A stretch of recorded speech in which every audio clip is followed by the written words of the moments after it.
Hey, Eric for President here. We are officially underway with the launch of the Oculus Quest and Oculus Rift S. And today we're going to be taking a look at the Oculus Rift S, specifically coming from someone who 95% of my VR time comes through the lenses of an HTC Vive. So I'm very excited to be able to compare these two today. Most specifically, I'm very interested in comparing the tracking, the performance, and the controllers, because those are the three main differences that I'm going to have with my HTC Vive compared to the Oculus Rift S.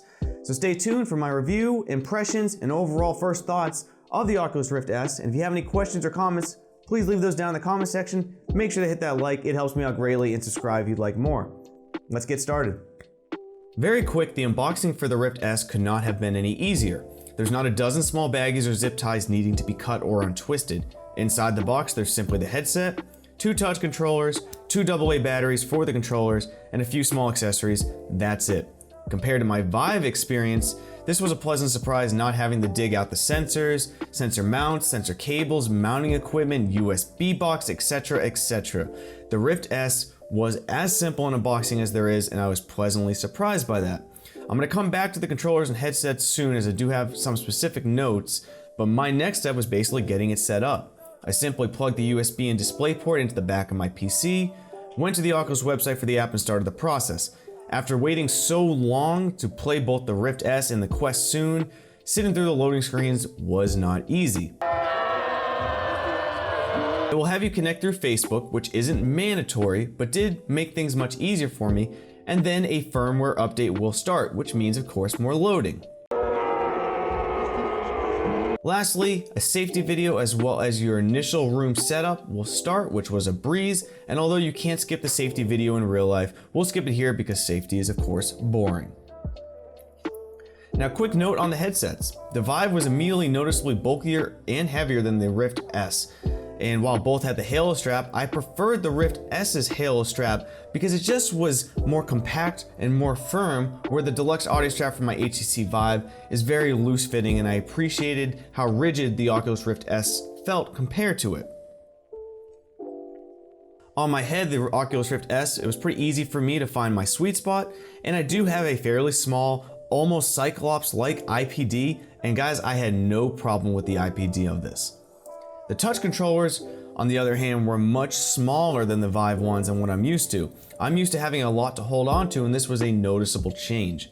In addition, the triggers on the touch controllers are extremely lightweight and have a hair trigger, where the Vive triggers have and need a lot more pressure put on them, where there's also a very satisfying click-back response, which the touch controllers don't have. When it came to straight feel, my initial impressions were liking the Vive ones better, but having the option for a joystick and actual buttons ended up winning me over very quickly once I started playing, although there were a few things with the touch controllers I did have some problems with, which we'll get into shortly. Like I mentioned, that when it comes to gaming, resolution, tracking, and performance are the most important areas to me. For a test, I picked Space Junkies, as it is my favorite game, and a game that is extremely fast-paced, which uses also 360-degree room scale, as well as behind-the-back movements. This all together will put the Oculus Rift to the test, where in Space Junkies I cannot afford, especially tracking issues. Right away, the resolution was a noticeable improvement from the HTC Vive. The Oculus Rift S boasts 1280 by 1440 per eye compared to 1080 by 1200 per eye on the HTC Vive. The absolute most impressive resolution display was the screen door effect.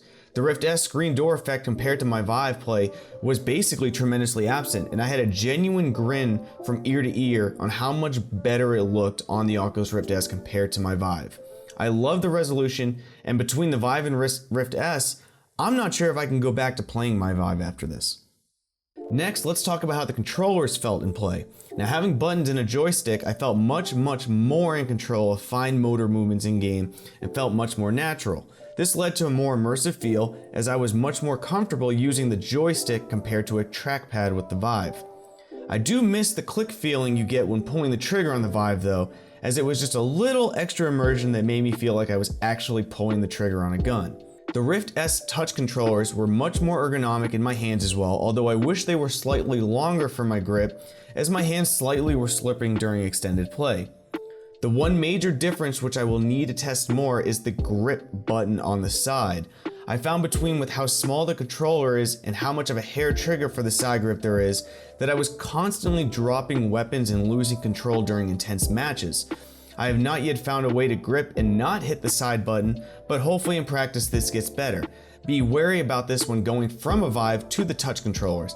I do not believe this is a deal breaker and something I'll have to personally work on, but I do wish that the side grip buttons needed a little bit more pressure and were placed in a slightly higher spot if there was a longer base to make this an easier transition and easier play for me. Lastly, but most importantly, is of course the tracking. Compared to my Vive, which has 2 lighthouses that track my movement, the Oculus Rift S has 5 cameras and their marked Insight tracking ability.